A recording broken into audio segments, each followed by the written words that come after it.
your mom told you that you kind of talk about and interweave a lot is to leave things better than how you found them, and also if you do it right the first time, you don't have to come back and do it again. And I love that you said, Isaiah Frizzell once said that no matter what relationships that has dissolved in the past, going back to them Yelp reviews, nobody can say that Isaiah treated them poorly.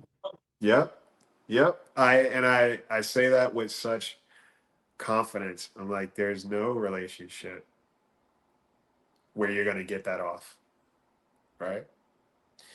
And even if it was a time, like, I'll willingly apologize. Like, hey, I own that, can I do better?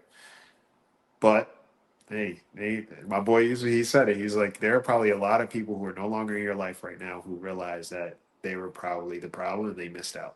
I was like, damn. It is what it be. Listen. I know how I'm willing to show up. I know my mission statement in every relationship I step into. Again, it's to leave things and people better than how you found them. And yeah, my mom, she stuck to that. If you do things right the first time, you don't need to go back and do it over. I think a lot of times people play on somebody's forgiveness and also play on other people's time.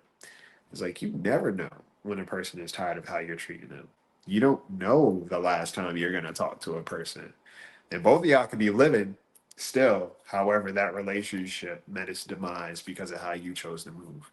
Then, like, when you get to that point, like what you just perfectly set up for the next Isaiah clip. Oh, man, listen, I'm just so happy that you have the time for me. Based on what you just said, when that happens, that person or that relationship, the position in their life, in your life, you need to go ahead and lower that, because let's see what Isaiah say. Let's see what Isaiah say. So here's some simple math.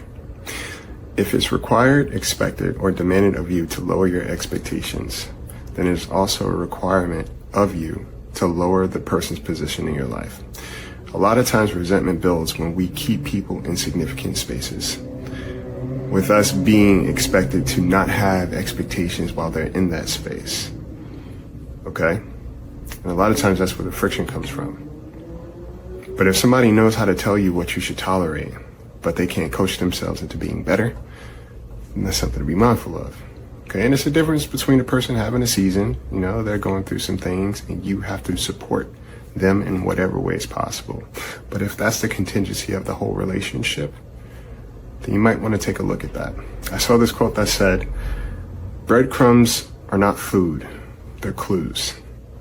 So if a person is only doing the bare minimum to get your maximum, then it's about time you decide, where am I keeping people and how is that affecting me?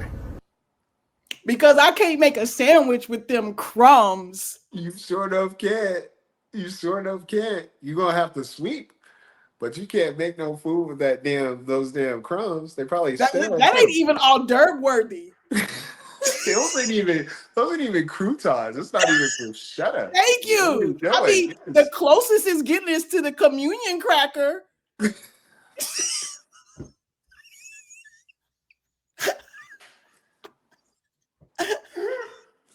Listen.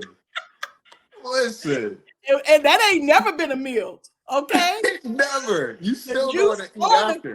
Look. Yes. Yeah.